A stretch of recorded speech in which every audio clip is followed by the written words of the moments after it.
Hello, friends. This is Mike from Right Minded, back again after a long pause. I'm doing the easy modules of SAT's Practice Test 1 right now. So I went and I took the test. It took 3 hours. I have a video about that of like me trying the whole thing. The SAT is an adaptive test. Reading and writing, you're going to do module one. Then, depending how well you do on module one, you'll get either a hard version or an easier version of the second module. This is true for both sections, reading and writing and math. So when I took the test, I fortunately did well enough on both the reading and writing module one and the math module one that I saw the harder versions of module two. Um, Now we're going back. My buddy and I are going back and we're like trying to figure out our actual taxonomy of all of the question types and what they are. And I need to see the easier ones to figure that out. So I figure I'll make a short video of me just trying them. Um, as per usual, I'm going to do the little check in on how I'm doing. Today I'm like, I don't know, I'm in a good mood, but I'm super cold on the material. Like, I haven't been thinking about the SAT anywhere near as much as I should have been for the past like several months. I've been like recovering from surgery and like crazy stuff has been going on.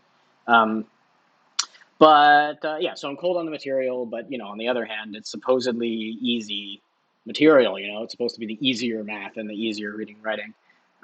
So I'm kind of stoked. I mean, it's been a while since I've done the content. I feel like locally in good shape. Like I've slept well. I'm taking good care of myself in terms of my health and whatnot. But like, I could see myself making like content based mistakes, which would be sweet. I kind of like inviting situations where I actually make mistakes. I think that watching me ace sections is kind of boring. That said, the easier versions of both these modules, this really should be a video watching me ace them. Anyway, so I'm just gonna get started. So here's the deal. So the way I'm gonna do this is module one. I already like started the test. This is practice test one, and the idea is I'm just gonna bomb this section, right? Oh, maybe I don't even need to fill in any answers. I can just, I don't want to save and exit, do I? I want to, I want to go to, oh, I can't see it on my screen here, but I want to go to the review page, and then I just want to click next.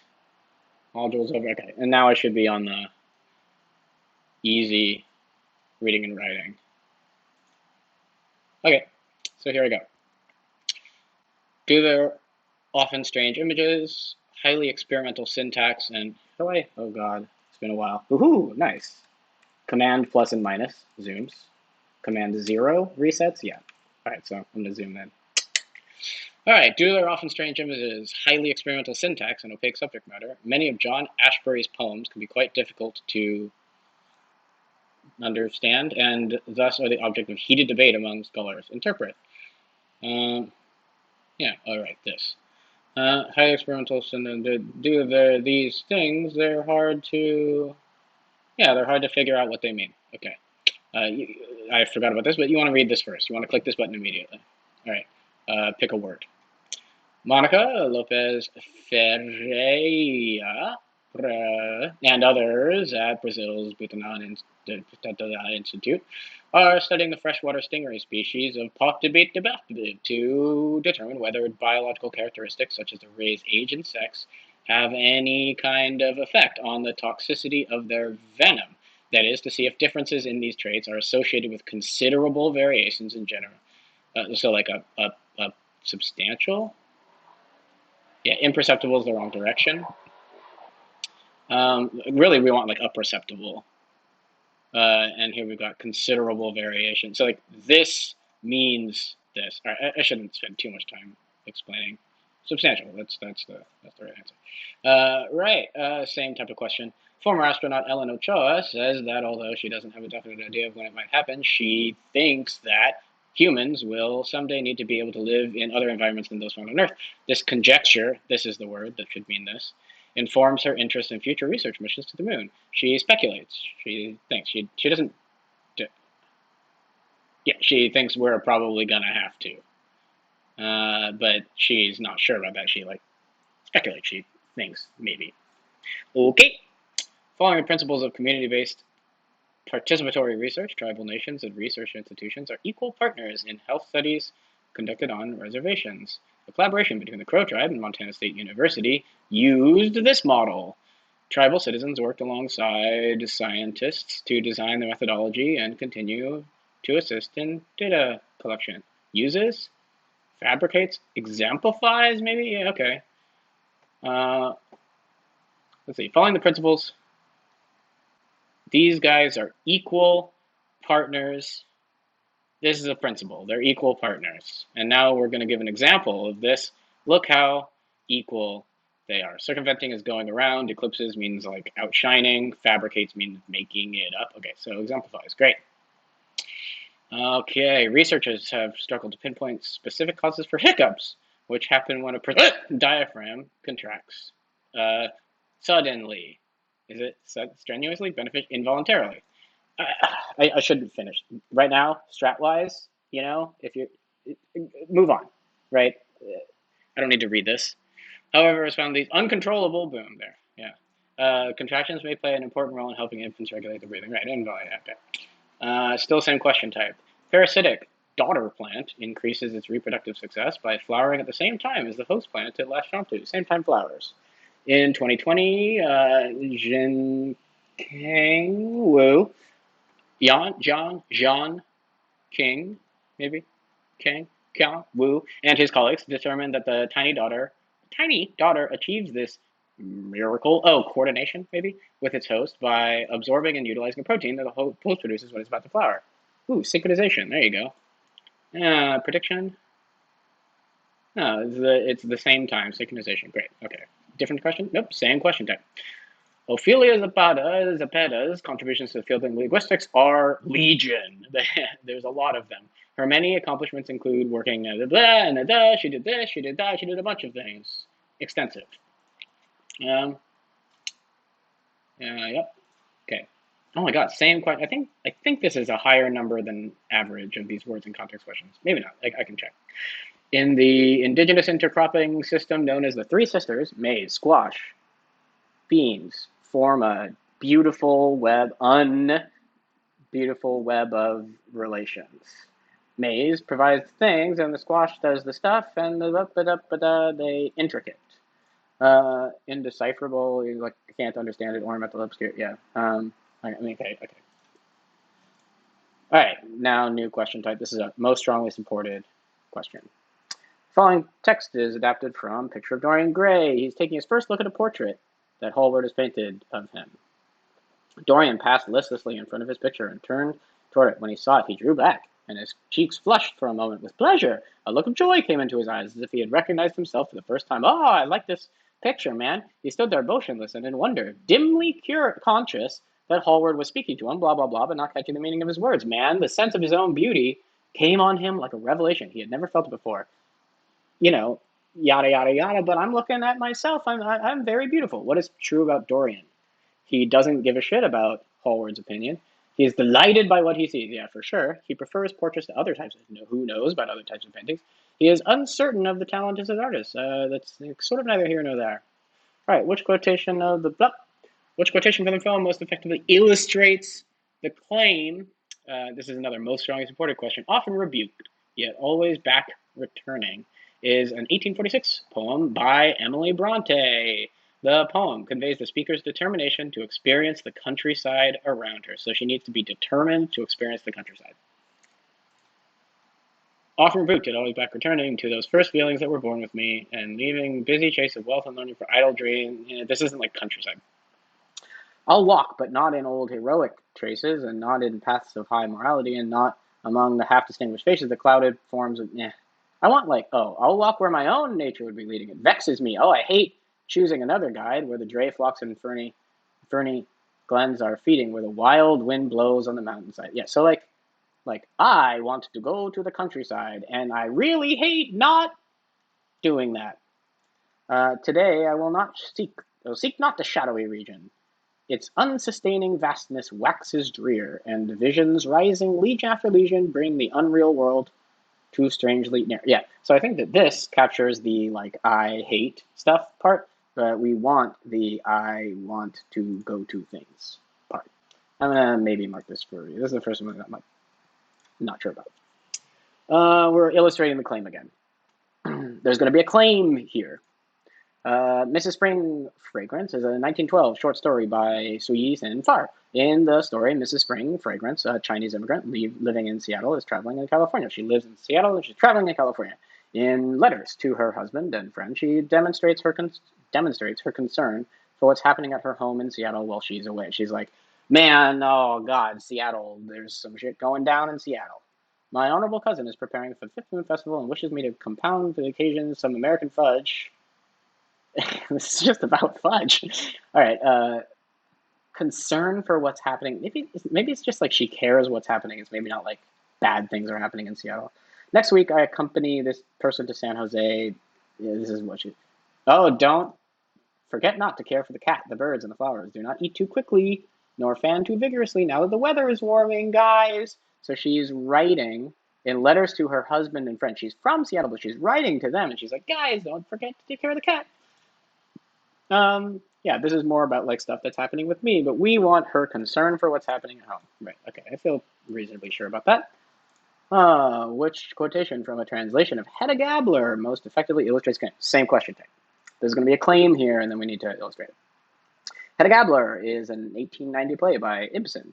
As a woman in the Victorian era, Hedda, the play's central character, is unable to freely determine her own future. Man, she is going to have to marry someone against her will or something. Instead, she seeks to influence another person's fate, as is evident when she says to another. So she can't determine her own fate, but she wants to influence another person's fate. Then what in heaven's name would you have me do? I don't care about myself. We want to influencing you. I want for once in my life to have. Ooh, there you go. To mold a human destiny. I want to play God. Then I have no sort of power over you. This is close, although it's the no. Oh, I don't have power. Well, but faithful to your principles now and forever. That is how a man should be. Okay. Instead, she wants to influence another person's fate. I want to. I mean, yeah, if that's wrong, I'm a crazy person. I'm gonna leave this though. Maybe we don't know. Maybe this is wrong because we don't know if this is a person. Like maybe this is a cat. I buy that. How many questions? 27 questions in this section. How long is it? 35 minutes? 32 minutes? 32 minutes? I think I should have checked that. I'm 10 minutes in. I'm doing fine on time.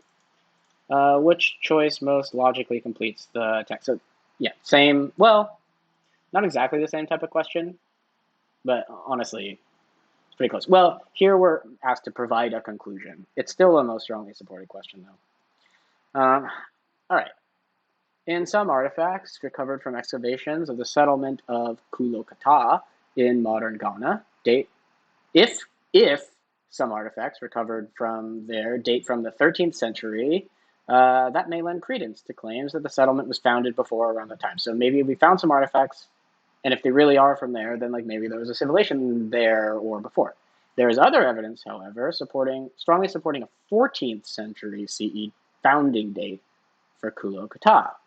So if both the artifact dates and the 14th century founding date are correct, that would imply that the artifacts came from before the founding. No, commonly recovered. Artifacts originated elsewhere and eventually Oh, maybe. In modern date from the... If these artifacts were made in the 13th century, then maybe they were brought there and then made elsewhere and then brought there. Yeah, maybe. That's a little bit specific, though. It was founded by people from a different region than had been previously. No. Might have inadvertently excavated and inadvertently damaged some artifacts dating to the 14th century. We were digging around. We accidentally screwed up some artifacts. That's neither here nor there. Yeah, this one's like interestingly specific. Like, yeah, I don't know. Here they're using the word imply really loose, so I'm not the biggest fan of this question, to be honest. or like the logic of this question. If both the artifact dates and, yeah, okay, so the artifacts are from the 13th century, but so maybe we think the settlement was founded in the 13th century, but we think the settlement was founded in the 14th century. The artifacts are older than that, so maybe they were older over somewhere else and then brought to the settlement like 100 years later, and that's why they're there. I mean, yeah, I don't know. I mean, I do know. I'm pretty sure that's right. Same type of question. One theory behind human bipedalism speculates that it originated in a mostly ground-based ancestor that practiced four-legged knuckle walking like chimpanzees and gorillas do today, and eventually evolved into moving upright on two legs. Yeah, ground up or maybe trees down. But recently, researchers observed orangutans standing on two legs on tree branches and using their arms for balance when they reached for fruits. These observations might suggest that we came from the trees, evolved because it was advantageous for tree-dwelling ancestor of humans. Here I'm benefiting from my knowledge of the ground up, tree down debate because there's an LSAT passage about it. Um, this is too strong. Must have evolved simultaneously is much too strong. We don't know that is true. Even though this is saying things that are suggested, it's still not suggested that this has to be the one. Maybe it's just maybe we just evolved from trees. Moving between the ground would have been difficult without bipedal. There's no talk about transition between ground and trees. Or is there? Staying on two legs and tree methods, using their arms for balance. Yeah, okay. So like there's reasons for tree people for tree chimpanzees to be bipedal. A knuckle walking human ancestor could easily have moved. Yeah, we don't know about the knuckle walking part. Right. Let me just double check. Evolved because it was, yeah, maybe bipedalism wasn't because of ground, it was trees. Yeah, okay. Same question type. In a study of the cognitive abilities of white-faced capuchin monkeys, researchers neglected to control for the physical difficulty of the tasks they used to evaluate the monkeys. Some tasks were harder than others. The cognitive abilities of monkeys, given problems requiring literal dexterity, such as sliding a panel to retrieve food, were judged by the same criteria as were those of monkeys given physically demanding problems, such as unscrewing a bottle and inserting a straw. The results of the study, therefore, are sus. Probably the study was like, oh, these monkeys doing easy things are smarter than the monkeys doing hard things. But it's like, no, dude, the hard doing ones are more tired. Could suggest that there are differences in cognitive ability among the monkeys, even though such different. Oh, yeah, the results could suggest that there are differences in cognitive ability among the monkeys, even though they might not exist. Yeah, this is you're not controlling for this vector. It might give you like a false positive. This is the right answer. Are useful for identifying the results are useful for identifying tasks should not be taken as indicative of cognitive abilities. Yeah, that's interesting. I mean, I suppose this isn't related to the evidence that they were laying out before. Um, yeah. Reveal more about the monkey's cognitive abilities when solving artificial problems than when solving in the wild. Yeah, that's not, again, it's not related to the evidence we were doing. The evidence is like some tasks were hard and some weren't. Okay. Spending too long on these. Well, same type of question. The increased integration of digital technologies throughout the process of book creation in the late, we're making books more and more digitally. In the late 20th and early 21st, like so recently, lower the costs of book production, but those decreased costs have been most significant in the manufacturing and distribution process, which occurs after. Oh, I think this is the same question. I think I've had this question. I think this is. I feel like I recognize it. I think it's from it overlaps with the harder module. Right. Okay, I still need to answer it though.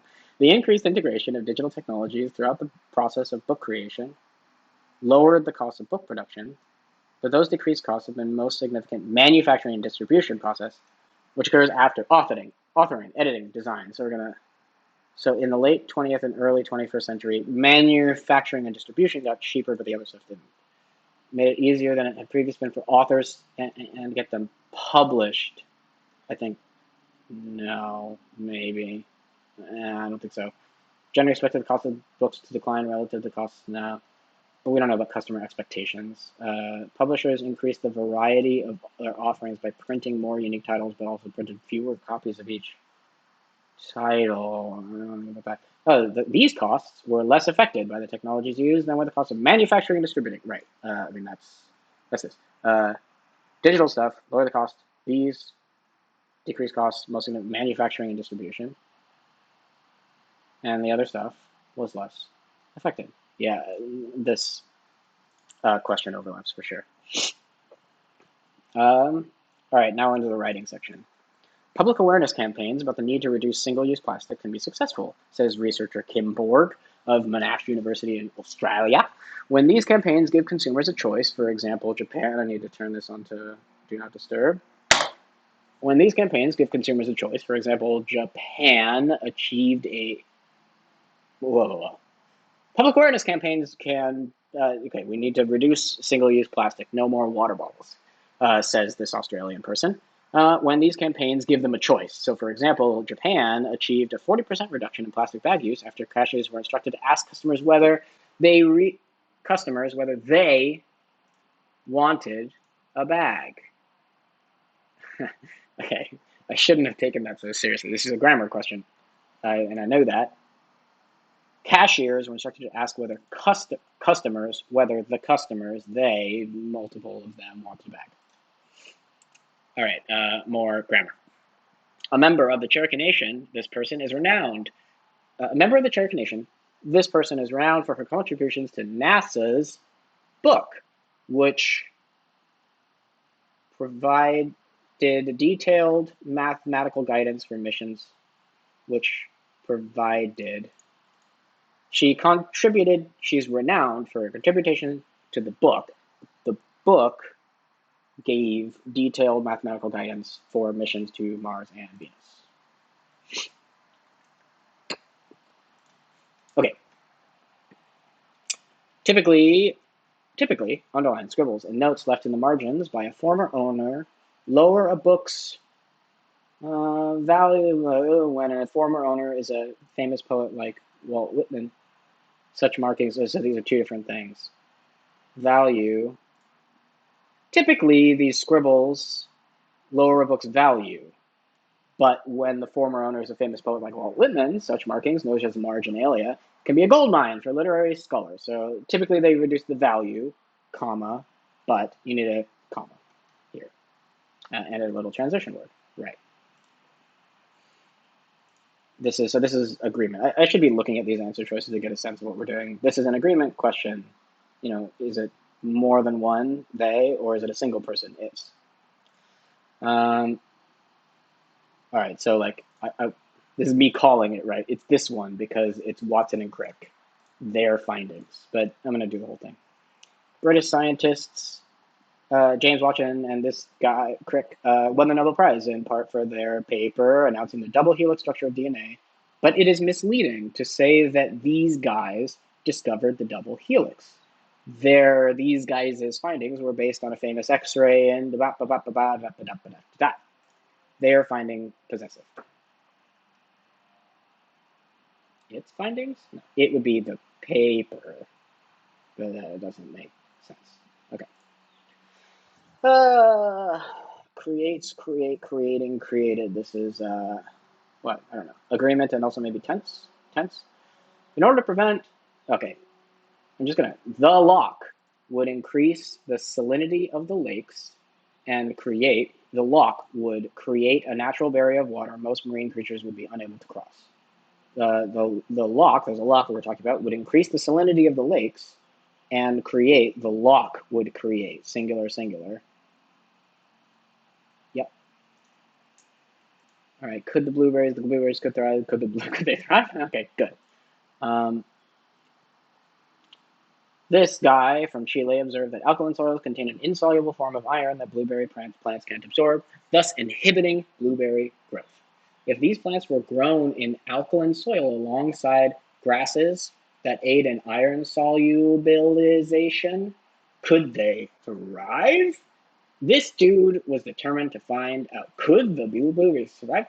So let's just, if the plants were grown like this, Could they thrive? No. The blueberries could thrive? Maybe? I don't know. Yes, right. Okay, okay, okay. Which choice completes the text? So, grammar. Allows, are allowing, have allowed, allow. That's uh, agreement, and then also maybe tense. In both games, there's a couple different games. In both games, players encounter good or bad spaces while traveling along a path. Landing on one of the good spaces allows a player to skip ahead and arrive closer to the end goals. So it's not that the spaces allow, it's that landing allows. Transitions. Well, there's going to be like two of these and then two rhetorical synthesis. All right, so I need to read the whole thing. In this year, John Conyers introduced a bill to establish a national holiday in honor of Dr. Martin Luther King Jr. The bill didn't make it to a vote, but Conyers was determined. He wanted MLK Day to exist. He teamed up with Shirley Chisholm, the first black woman to be elected to Congress, right? And they resubmitted the bill every session for the next 15 years. Eventually, in 1983, the bill passed. So, like, yeah, finally, yeah. Notice I'm like filling in the word. I was doing that for the ones at the very beginning too. Do that. That's the way. Which choice completes the text with most logical transition? So again, I want to read the whole thing. Most conifers are evergreen. That is, they keep their green leaves or needles year-round. However, not all conifers are evergreen. Most of them are evergreen, but not all of them. Large trees, for example, lose their needles every fall. Yep. Samuel Coleridge Taylor was a prominent classical musical composer from England who toured the US 3 times. He was a composer. The child of West African father and an English mother, Coleridge Taylor emphasized his mixed-race ancestry. I'm mixed-race too. Word. For example, he referred to himself as Anglo-African. Sure. Maybe in addition, he incorporated the sounds of traditional African music into his classical music compositions. Yeah, so maybe like also. Yeah, not like actually. So like he really liked his mixed race ancestry. For example, he thought of himself as white African, Anglo-African. Also, he had some like African vibes in his traditional music. So not regardless, not however, not actually, right? Okay. Okay. Is this the same? Yeah, it's been a while. I don't know if this is the same question as the other one. The student wants to make a generalization about the kind of study conducted by these dudes.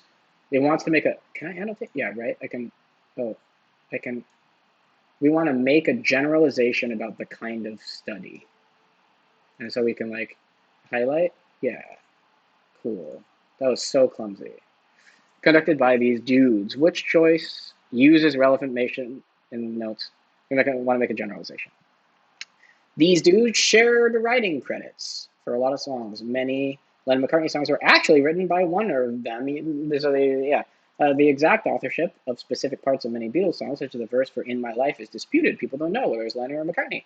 Glickman, Brown, and Ryan Song used statistical methods to analyze the musical content of Beatles songs. They concluded that there is an 18.9% probability that McCartney wrote the verse for "In My Life," stating that the verse is consistent with Lennon's songwriting style. So we want to make a generalization about the kind of study conducted. So we want to make a generalization about these statistical studies. That's kind of a weird prompt. Based on a statistical analysis, these guys claim that John Lennon wrote the verse. I mean, so this is true, but I don't know if it's about if it's a generalization about the kind of study. Yeah, the same thing. Ooh. So these are all like specific claims about the study they did. This one says researchers have used statistical methods to address questions of authorship within the field of music, which is a generalization about the kind of study that they did. Researchers used stats to figure out who wrote what. 5 minutes remaining. Okay. Yeah, all right, cool.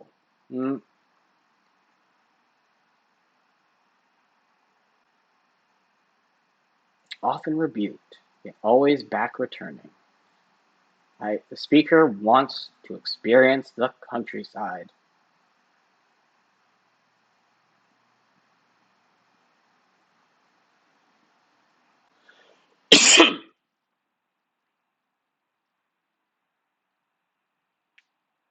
I'll walk, but not here.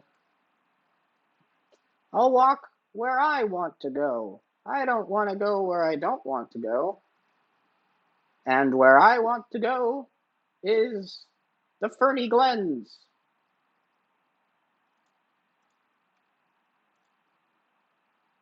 Today I won't go to the shadowy place though. That's too weird. And visions rising bring the unreal world too strangely near. So this is kind of like parts of the countryside are scary though. And we don't want that. We really want to go walk in the countryside. I mean, yeah, I think that's fine.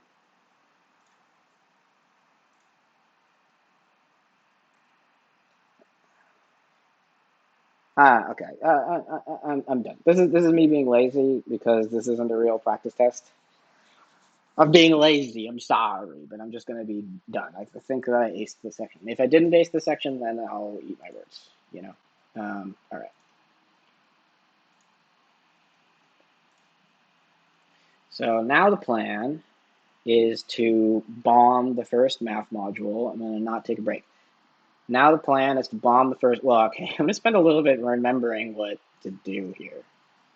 You can use the calc. You can expand the calc. Right. Yeah. Oh, Desmos, man. It's been a while since I've used Desmos. So it's like, I also got to set up my little tablet here. Desmos is like y equals like 5x plus 6. And you can also use it to be like 16 times 40. And you can also do all sorts of weird stuff with it that I was like tinkering around with and I don't remember. Can you drag things around? You really can't. You can like click on points though, so that's cool. All right, whatever. That's fine. And like, yeah, probably I'm gonna want to be zoomed out a little more. Oh, this is as zoomed out as it gets. Yeah. All right. All right. That's. Oh yeah, and I need to make sure that like this box doesn't block your guys' view. Okay. Let's just do it. Does this work? Does this work? This is the one, okay, because like the reading and writing, I've been doing LSAT stuff forever.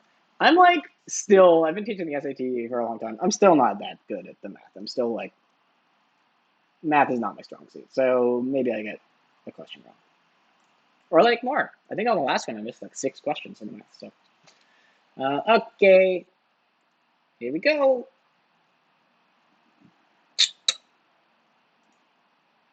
What is the median? Oh boy. Uh, do I want to write them all out?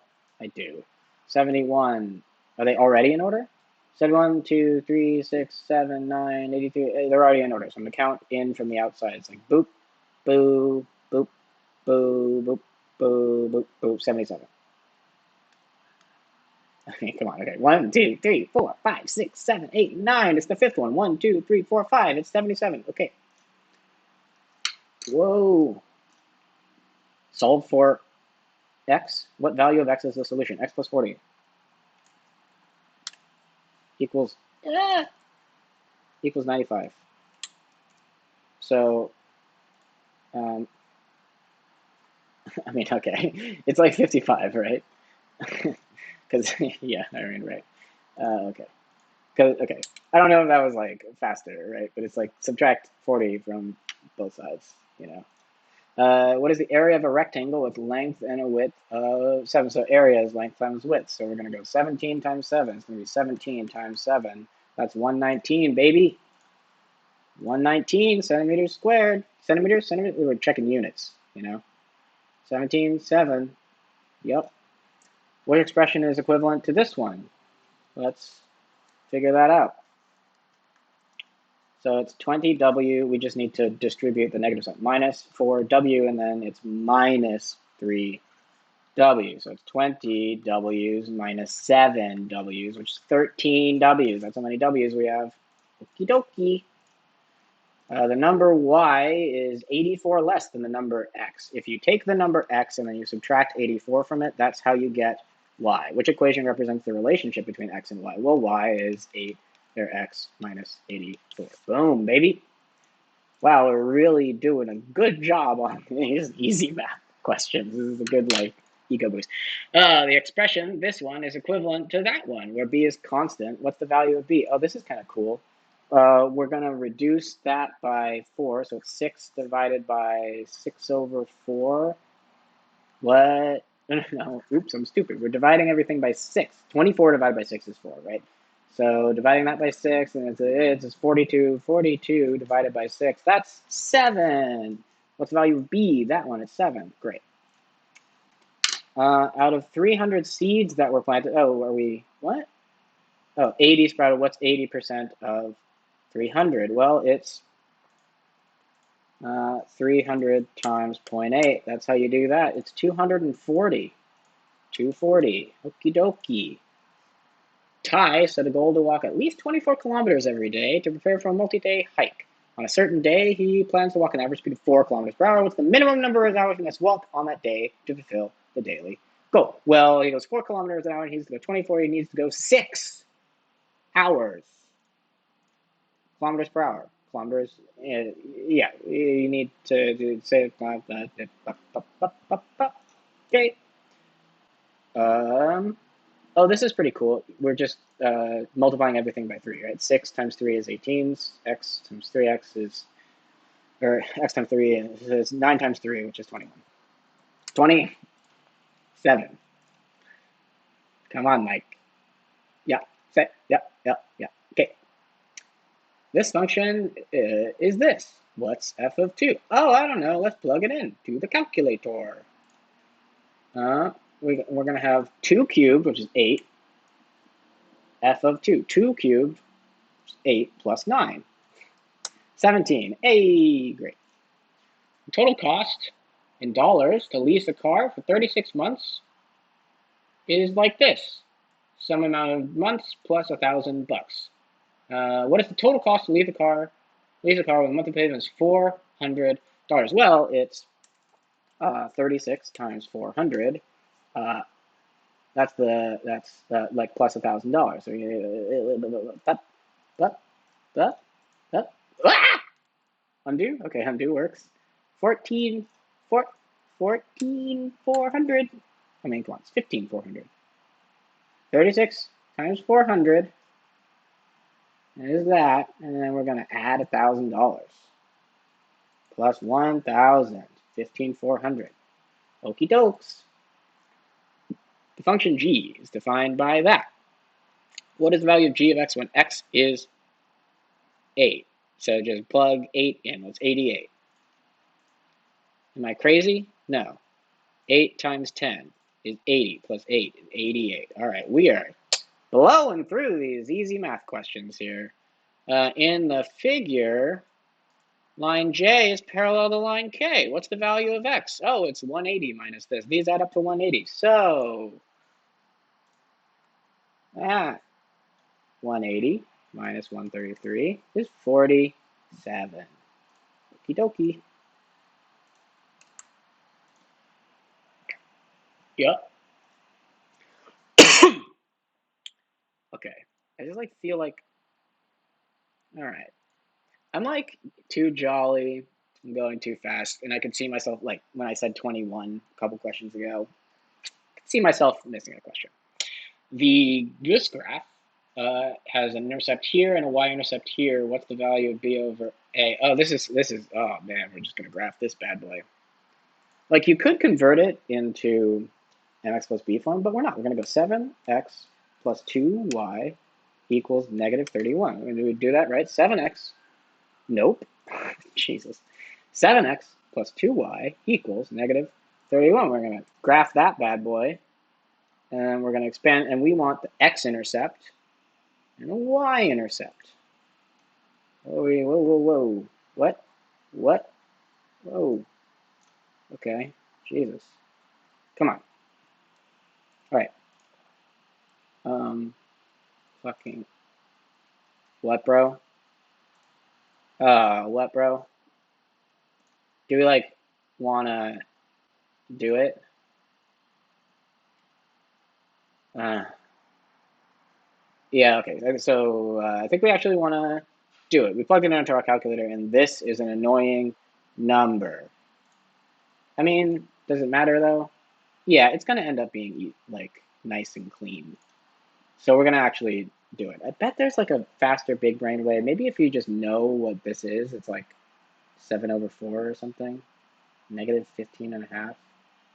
Yeah, all right. Well, anyway, so it's 7x plus 2y equals negative 31. And the idea is that the x-intercept is what happens when y is 0. So let's do the y-intercept first. That's when x is 0. So it's 0 plus 2y equals negative 31. So that's, oh, look at that. It's negative 15 over, no, it's negative 31 over 2. Yeah, and let's keep it that way. So that's the y-intercept. That's our b. And then there's going to be, we want the x-intercept, which is when y is 0. So we're going to go 7x plus 0 is negative 31, and then x is going to equal negative 31 over 7.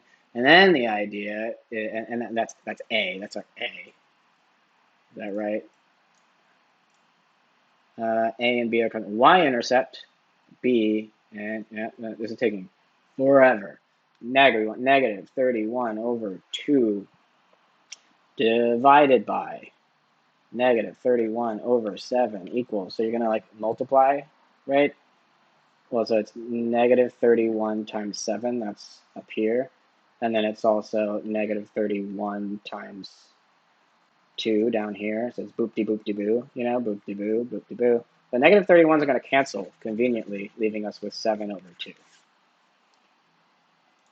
This is one to come back to, because it's like the first one that took time and was hard. An object travels at a constant speed of 12 centimeters per second. At this speed, what's the time in seconds it would take for the child to travel 108? Well, you know, we're going to go what? There we go. We're going to go, this is so, oh, this is clumsy. Can I, if I zoom out? Yeah. The 108 divided by 12 is the answer to that. Can I just like, I want this to be, bigger. 9, anyway. It would take 9 seconds to go 108 centimeters because it's going 12 per second. So it's like 12, 24, blah, blah, blah, blah, blah, times 9 is 108. Yeah.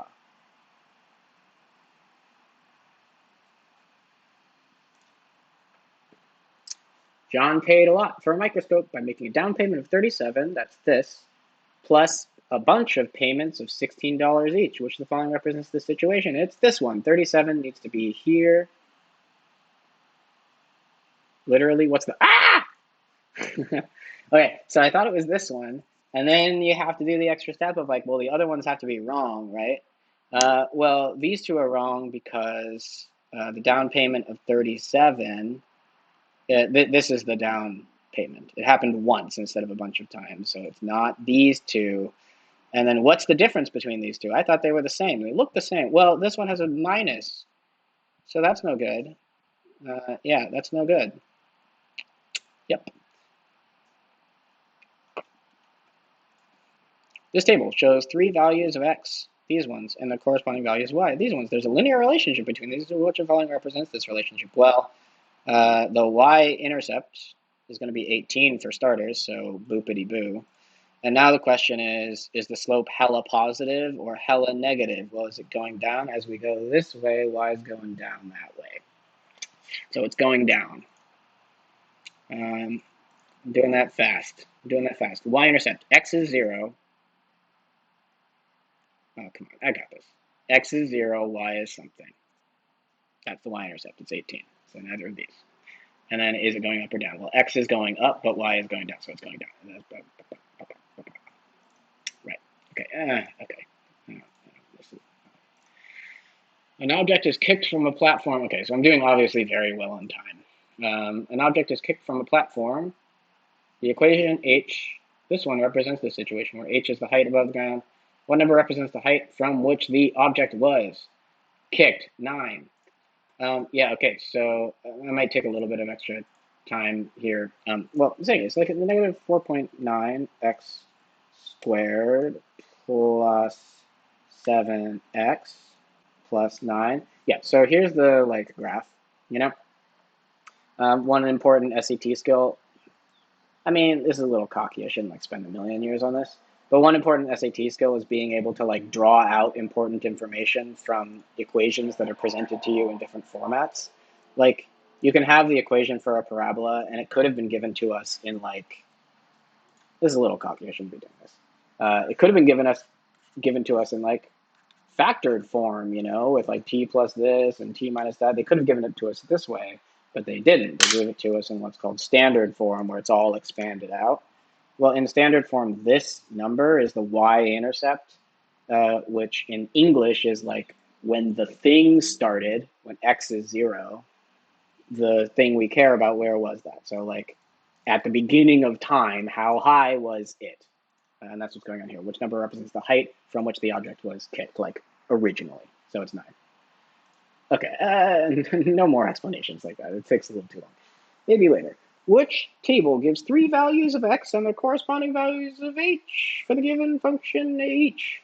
H of x squared minus 3. Oh, is that annoying? Oh, maybe I could just solve a couple. Maybe I'm just going to solve a couple.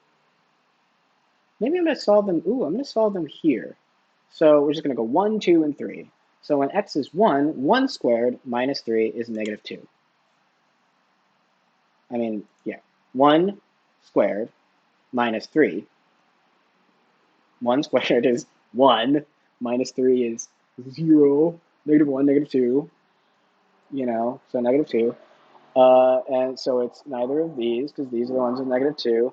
And then we're not going to do 2, because these are the same, 2 and 1, 2 and 1. So we're going to see what 3 is. Well, 3 squared, that's 9, minus 3, that's 6. Okay, in the linear function, this one, f of 0 is 8 and f of 1 is 12. What equation defines f? This is interesting. So we've got these 2 points. Oh, there's like a big brain Desmos way of doing this. It's like 0, comma 8. And then like, can we do another one too? It's like 1, comma 12. And be like, draw a line? No. There's a way of doing this though. 1, comma 12. F of 0 is 8 and f of 1 is 12. Okay, well, for starters, if f of 0 is 8, then the y-intercept, when x is 0, y is 8. The y-intercept is 8, so these two are gone. Now the question is the slope 12 or is the slope 4? Well, in the space of 1, x moved 1, x moved from 0 to 1. Y moved from 8 to 12, so it goes up by 4 and not 12. It didn't go up from 0 to 12. It went up from 8 to 12. Yay. Do I only have 2 questions left?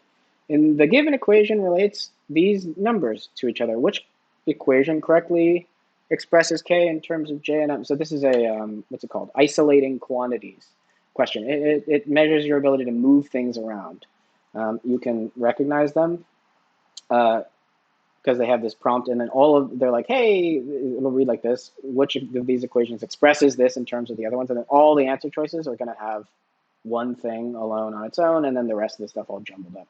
Anyway, we just need to get k alone. So it's going to be 14j plus 5k equals, and we're going to yank this over. So it's going to be 5k equals m minus 14j. It's a minus. And then we're going to divide everything by k. So it's m minus 14j over 5. Boom, m minus 14j over 5. It's that one.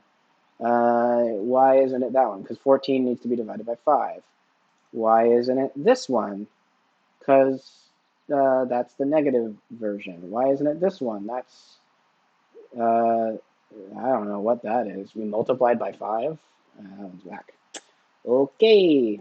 The side lengths, oh man, I got a question of this kind wrong on practice test 1, I think.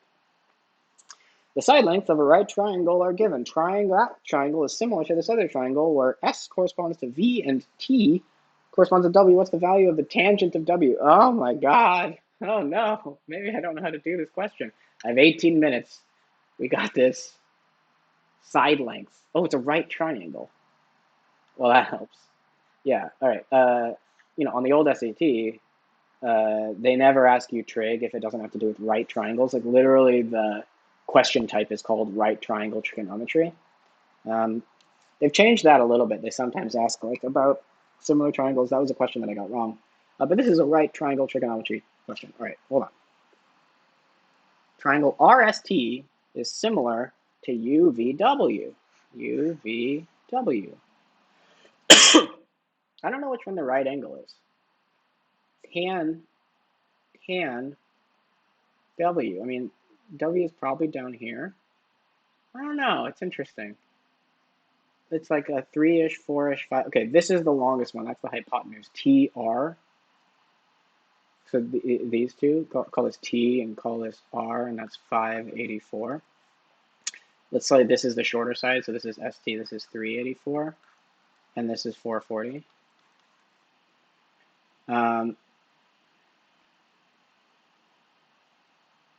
RS is 440. ST is 384. TR.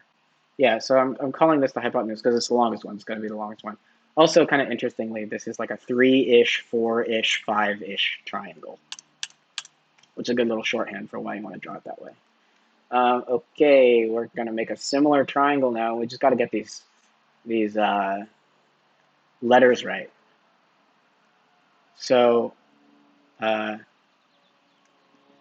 there's U, V,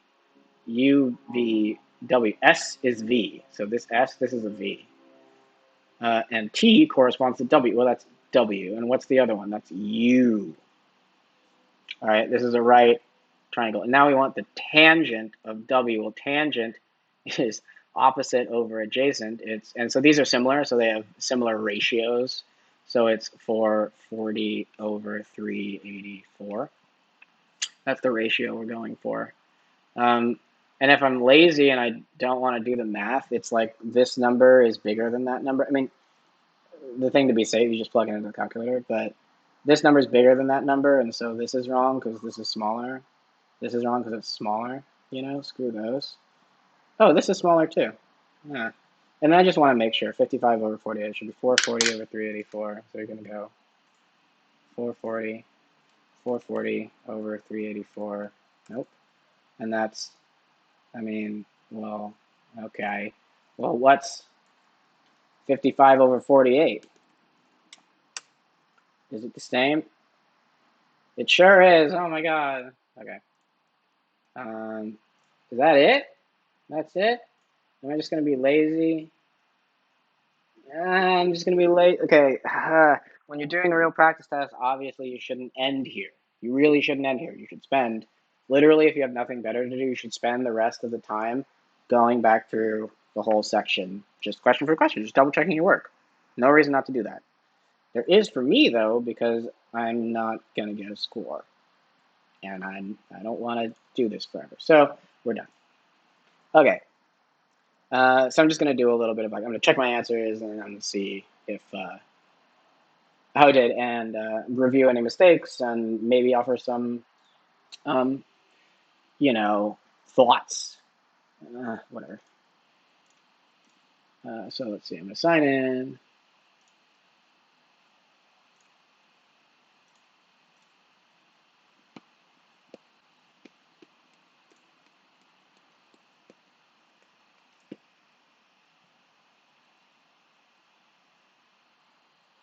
What?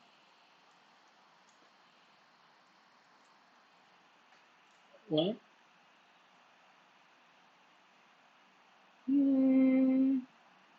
Neither of those are the tests that I just took. My tests. Excuse me? What? What? Why? What? This test is complete. Your proctor will excuse you. Please be quiet. Your scores will be available shortly. Maybe it's just not available. Oh, there you go. Okay, cool. Oh man, I did so badly. All right, so let's see how I did. So for reading and writing, I should have everything from 28, correct? Oh yeah, so I should have um, 49 correct. Okay, so for reading and writing, I should have 27 correct. So I aced the reading and writing, right? And that's because from 27 or from 28 on, I got these all correct. Is that right? Yes. Okay. And for math, what, it should be 22 correct? And it's 22 correct. Okay, so I aced most of these sections. That's good. Yeah, okay. I mean, that was way easier than either module 1 or module 2. I think that's like, yeah, easier than module 1. Both of those. I don't really know if I have like thoughts, to be honest. They're way, way easy. I'll have to like figure out later on if any of the questions overlapped. And if so, like how many? Because I might have forgotten them. But okay. Yeah, that's it. I'm not going to go over any of them. If you want me to give individual explanations, you can leave a comment, and I'll do that. But that's it for now. I did a good job, Mike. Okay, sweet. Later, nerds.